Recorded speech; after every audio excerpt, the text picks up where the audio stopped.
করেন। বিসমিল্লাহির রহমানির রহিম। এই মহতি সভার মাননীয় সভাপতি জনাব ইঞ্জিনিয়ার শরীফুল ইসলাম, মঞ্চে উপবিষ্ট 12 নম্বর খাসকরা ইউনিয়নের মাননীয় সংগ্রামী সভাপতি জনাব আব্দুর রশিদ, মঞ্চে উপবিষ্ট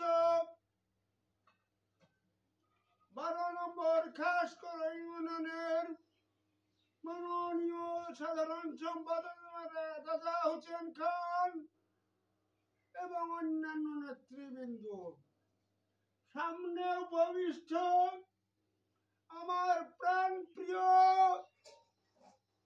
19 বছরের গঞ্জনা সহ্যকারী, লাঞ্ছনা সহ্যকারী, মামলা মোকদ্দমায় জর্জরিত,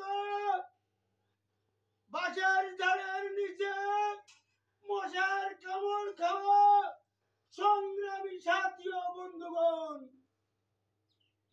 আজ আমরা মহান আল্লাহ রাব্বুল আলামিনের কাছে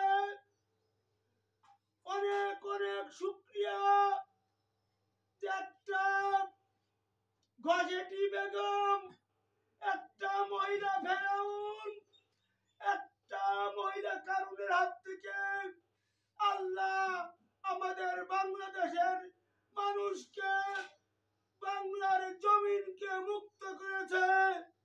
যে একটা কাজের বেটি রহিমার মতো একটা শাড়ি পরে পালিয়ে তার জীবনটা বাঁচিয়েছে।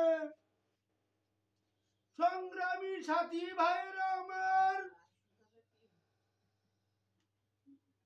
আমরা অনেক মুক্তিযুদ্ধ এবং 30 লক্ষ শহীদের বিনিময়ে সোনার বাংলাদেশটা পেয়েছি, যার অগ্রভাগে ছিল শহীদ প্রেসিডেন্ট জিয়াউর রহমান। আমি একজন সৈনিক হিসেবে তার জীবনী পড়েছি। 11টা সেক্টর কমান্ডের অবস্থান সম্বন্ধে জানি।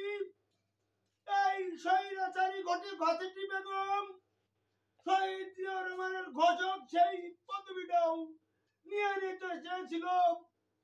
শহীদ জিয়াউর রহমানের নাম যেখানে বাংলাদেশের মুখে মুখে, সেখানে শহীদ জিয়াউর রহমানের চিহ্ন মুছে ফেলার জন্য তার মাজারটা বুলডোজার দিয়ে গুড়িয়ে দেওয়ার চিন্তা করেছিল। কিন্তু আল্লাহ রহমানের রহিম, আল্লাহ রহমানের রহিম, সেই জিয়াউর রহমান, সেই বগুড়ার কমল, যে মুসলমানদের বন্ধু, যে সংবিধানে বিসমিল্লাহ সংযোজিত করেছে, আর বিসমিল্লাহ সংযোজিত করেছে বিদায়, আর বিসমিল্লাহ সংযোজিত করেছে বিদায় তাকে রাজাকার উপাধি দেওয়া হয়েছে। সংগ্রামী সাথী বন্ধুগণ, আমরা জিয়াউর রহমানের জন্য দোয়া করব।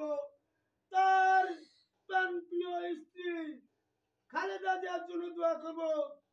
তাকে চিকিৎসা হতে দেন একটাই কারণ, সে মুক্তিযোদ্ধার স্ত্রী, সে 3 বারের প্রধানমন্ত্রী, সে বাংলাদেশের জনপ্রিয় নেত্রী।